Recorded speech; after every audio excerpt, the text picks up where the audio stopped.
Hey, it's Chandler with White Bear PR, and we are having fireside chats with composers here at the Sundance Film Festival. I'm here with Dabney Morris. Welcome, Hello. Hey, how's it Dabney. going? It's going good. It's going good. Yeah. So you have a film here called "Sometimes I Think About Dying." It recently premiered. How did it go? Premiere was amazing. I mean, there was so much in the film that we thought was very, very funny, but you sort of get like, you watch it so many times, you kind of get immune to like these very like dry, subtle jokes, and everyone really responded a lot to it. It was great I hadn't seen the film, with the final mix because I wasn't able to go to mix, and I hadn't seen it like with color or with titles, and so it was sort of like seeing the final product for the first time, and it was really amazing, especially seeing it at like the Library Center and opening night. It was incredible. Yeah, absolutely. Yeah, there were some great reactions, some cool reviews that came out. I saw there was a lot of great feedback on your score. How does it feel to read your name and your score mentioned in like Variety and Deadline and stuff? It's cool. I mean, it's it's a first for me. So I really like that the score feels so like imbued into the film itself. Like all the aspects of the filmmaking were playing off of each other, especially like the way that we made the film and the conversations we were all having, from like script phase to like, musical inspiration I would send to Rachel and she'd share with, who's the director, and she would share with Dustin, the DP, and then that would inform how they would shoot things. It just all felt like this whole nebulous thing. So it felt like people who reacted to the score aspect of it, it was just an arm of reacting so well to the film as a whole and really understanding like how the score was meant to work in the film and how it's almost its own like, dimension of the filmmaking, so well juxtaposed and complementing, the shots and the directing and the performances and all that.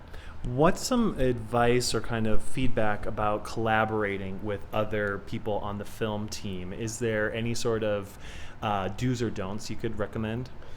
Well, I made I made the mistake of seeing, a lot of times, I think most composers end up in the process of working on the film in like the post process, especially like after a director's cut has happened, and it'll happen a lot during producer's cut, maybe even when it's a locked cut.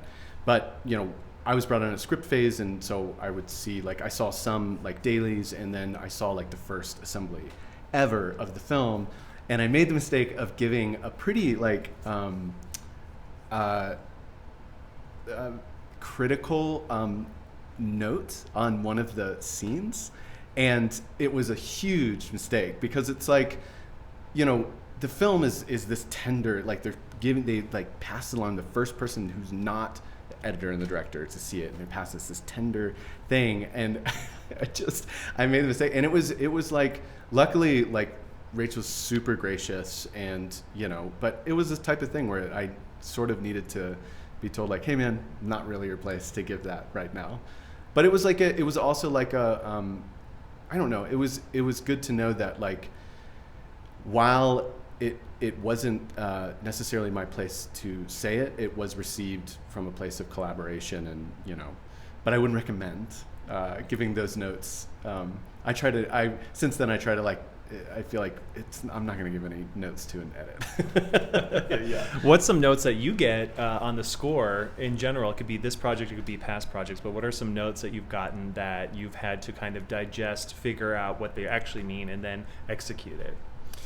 Yeah, well, so there was actually a really great example on this score. So there's this scene that happens after like this movie theater montage, they go and see this film in the film, and it was this montage of like, night in Astoria, this like sleepy Pacific Northwest town, and like they had temped in. It was one of the only places we actually temped something, but they temped in. It was this old like French kind of crooner, romantic ballad, and my knee-jerk reaction to it was like, I don't think it should be this like overtly romantic, and so I did something that was a little more in the space of like a, I don't know, like a romantic Bernard Herrmann kind of cue, and it did not resonate with them, and so we had to have like a sort of back and forth about there was just for half a second like a miscommunication about what our thoughts were on what romantic meant in that moment, and I was interpreting certain moments as like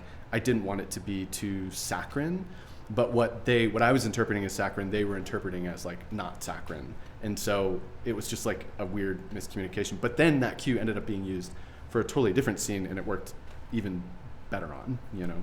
But yeah, it's like there'll be so many of those. It's just crazy to go, like everyone has, especially when it comes to music, people have different meanings for different words. I mean, it's just like you can get lost in dialect so easily when somebody's like, we want it to be more sad. And it's like sad could mean 100 different things to 100 different people. And that's just like the most generic sort of note you can give about something. So trying to figure out like what somebody means when they say a certain thing is one of the biggest hurdles, I think, of composing and collaborating. Yeah, is that through trial and error, or what? How would you go over that hurdle?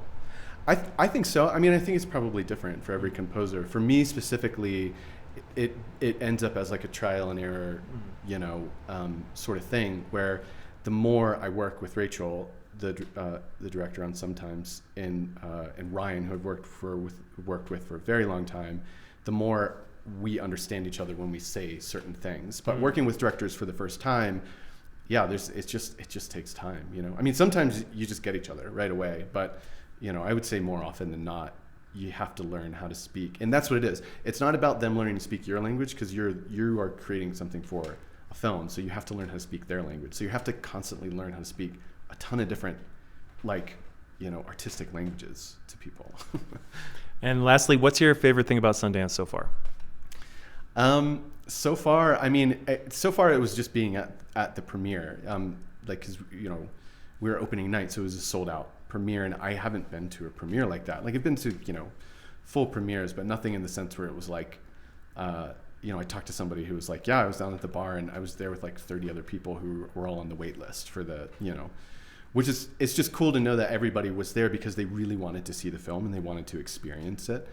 And I think that is so much about the spirit of Sundance, at least, you know, as far as I can gather so far. This is my first time, you know, being here, but people want to, you know, when all the reviews are done and when all the, you know, accolades are given away at the end of the day, like the people who are here because they want to experience a film. They don't just want to see it. They want to experience it. They want to be in the theater with all the other people who want to see and want to be a part of the birthing of, you know, something into the world.